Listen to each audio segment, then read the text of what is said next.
অস্বীকৃতি। এই চ্যানেলের সমস্ত গল্প, চরিত্র ও ঘটনা সম্পূর্ণ কল্পনাভিত্তিক। কারো জীবনের সঙ্গে মিল থাকলে তা সম্পূর্ণ কাকতালীয়। এই চ্যানেলের উদ্দেশ্য শুধুমাত্র বিনোদন ও জীবনের শিক্ষা দেওয়া। ভালোবাসুন বাংলা গল্প, ছড়িয়ে দিন অনুভূতি ও মূল্যবোধ।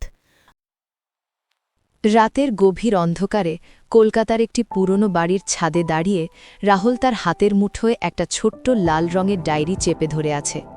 বাতাসে হালকা শীতের ছোঁয়া, আর দূর থেকে ভেসে আসছে কুকুরের ডাক। তার চোখে ভয় মিশ্রিত উত্তেজনা। যদি কেউ জেনে যায়, সে নিজেকে প্রশ্ন করে। ডায়েরিটা খুলে সে পড়তে শুরু করে। আজ আমি মিথ্যে বলেছি, কিন্তু এটা শেষ নয়, এটা শুরু। হঠাৎ একটা ছায়া তার পিছনে মিলিয়ে যায়। রাহুল চমকে ওঠে। কে সেটা? তার জীবনের সবচেয়ে বড় মিথ্যার শাস্তি কি শুরু হয়ে গেল?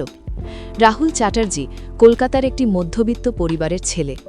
বয়স মাত্র 25, কিন্তু তার মনে স্বপ্নের জাল বিস্তার করে আছে।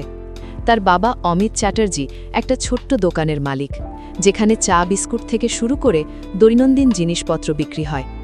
মা রীতা দেবী গৃহিণী, আর ছোট বোন প্রিয়া স্কুলে পড়ে। রাহুল কলেজ শেষ করে একটা ছোট্ট কোম্পানিতে চাকরি করে, কিন্তু তার স্বপ্ন বড়। সে চায় নিজের ব্যবসা শুরু করতে, একটা অনলাইন স্টোর যেখানে বাঙালি হস্তশিল্প বিক্রি হবে। কিন্তু টাকা কোথায়? পরিবারের অবস্থা এমন নয় যে সহজে টাকা জোগাড় করা যাবে। প্রতিদিনের জীবন সাধারণ।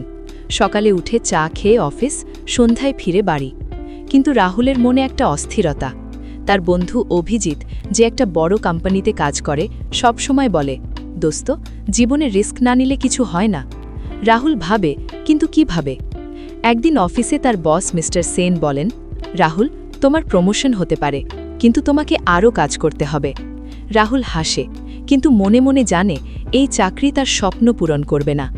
এক সন্ধ্যায় রাহুল বাড়ি ফিরে দেখে তার বাবা অমিতবাবু চিন্তিত মুখে বসে আছেন। কি হয়েছে বাবা? রাহুল জিজ্ঞাসা করে। অমিতবাবু বলেন, বেটা, তোর মামার বাড়িতে একটা সমস্যা। তোর মামি অসুস্থ, হাসপাতালে ভর্তি, টাকা দরকার। রাহুলের মন খারাপ হয়ে যায়। তার মামা রাজেশ দাস একটা গ্রামে থাকেন। অবস্থা খুব খারাপ নয়, কিন্তু হাসপাতালের খরচ বড়। রাহুল ভাবে, কি করা যায়? তার কাছে কিছু সঞ্চয় আছে, কিন্তু সেটা তার স্বপ্নের জন্য রাখা। পরের দিন অফিসে গিয়ে রাহুল তার বন্ধু অভিজিৎকে বলে, দোস্ত, আমার একটা আইডিয়া আছে, আমি একটা লোন নেব, ব্যবসা শুরু করব। অভিজিৎ বলে, ভালো, কিন্তু ব্যাংক লোন দেবে কি করে? তোর তো গ্যারেন্টি নেই। রাহুল হাসে, আমি বলবো যে আমার বাবা অসুস্থ, টাকা দরকার মেডিকেলের জন্য, তাহলে লোন পাব। অভিজিৎ অবাক হয়ে বলে, মিথ্যে বলবি? তা কি ঠিক? রাহুল বলে, এটা ছোট মিথ্যা, পরে সব ঠিক হয়ে যাবে। রাহুল ব্যাংকে যায়, ফর্ম ফিল আপ করে, বলে, স্যার, আমার বাবা হার্ট অ্যাটাক হয়েছে, টাকা দরকার অপারেশনের জন্য। ব্যাংক ম্যানেজার সহানুভূতি দেখিয়ে লোন অ্যাপ্রুভ করে। রাহুলের হাতে 5 লক্ষ টাকা। সে খুশিতে নাচতে চায়। বাড়ি ফিরে বাবাকে বলে, বাবা, আমি টাকা জোগাড় করেছি মামার জন্য।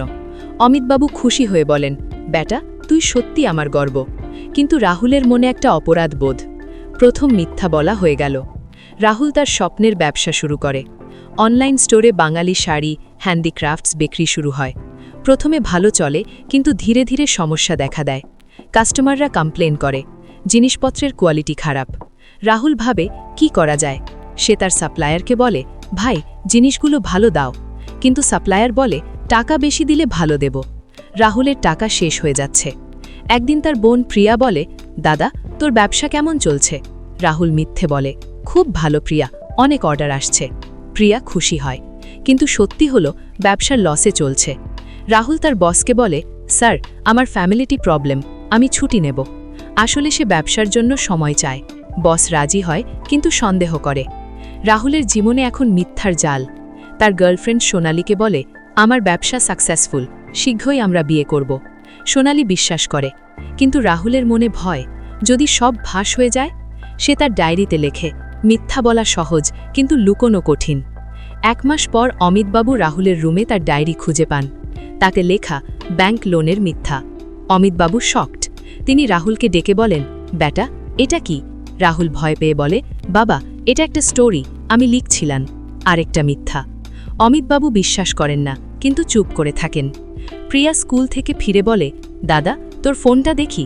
রাহুল দেয় না, কারণ তাতে লসের মেসেজ। প্রিয়া সন্দেহ করে। রীতা মা বলেন, রাহুল তুই কিছু লুকাচ্ছিস? রাহুল বলে, না মা, সব ঠিক, কিন্তু পরিবারে অশান্তি শুরু। রাহুলের ব্যবসা আরও খারাপ হয়।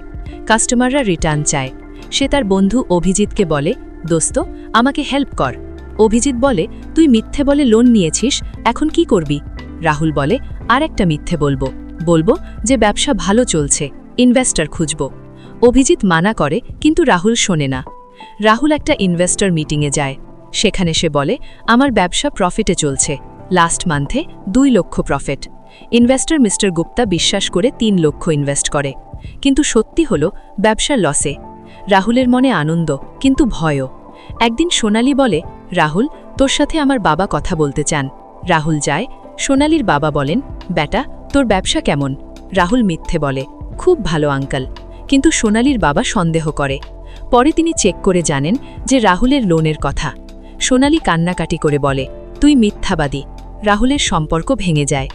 বাড়িতে অমিতবাবু জানতে পারেন লোনের কথা। তিনি রাগ করে বলেন, তুই আমাদের নাম ডুবিয়েছিস। রাহুল কাঁদে, কিন্তু মিথ্যে বলে, বাবা আমি ঠিক করে দেব। প্রিয়া বলে, দাদা তুই কেন মিথ্যে বলিস? রাহুলের জীবন ছাড়খাড়। ব্যাংক থেকে নোটিশ আসে, লোনের ইনস্টলমেন্ট না দেওয়ায়। রাহুল ভয় পায়। ইনভেস্টর গুপ্তা জানতে পারেন মিথ্যার কথা, পুলিশে কমপ্লেন করে। রাহুলের বিরুদ্ধে ফ্রডের কেস। সে পালাতে চায়, কিন্তু কোথায় যাবে?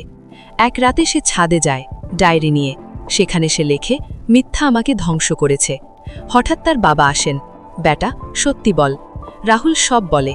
অমিতবাবু বলেন, মিথ্যা কখনো জিতে না, আমরা মিলে ঠিক করব। পরের দিন রাহুল পুলিশে যায়, সব স্বীকার করে। ইনভেস্টরকে টাকা ফেরত দেওয়ার প্রমিস করে। ব্যাংকের সাথে সেটেলমেন্ট। তার পরিবার সাপোর্ট করে। রাহুল তার ব্যবসা বন্ধ করে, নতুন করে চাকরি খোঁজে। সোনালি ফিরে আসে না, কিন্তু রাহুল শেখে মিথ্যা শাস্তি দেয়। শেষে রাহুল তার ডায়েরি পড়ায়, আর মিথ্যা নয়, সে বলে। পরিবার আবার এক। নৈতিকতা। মিথ্যা সাময়িক সুবিধা দেয়, কিন্তু শাস্তি চিরকালীন। গল্পটি ভালো লাগলে সাবস্ক্রাইব করুন আর বেল আইকনটি টিপে দিন, যাতে এই চ্যানেলের নতুন গল্প আপলোড হলেই আপনি জানতে পারবেন। আরও একটি অনুরোধ, ভিডিওটি লাইক ও শেয়ার করুন।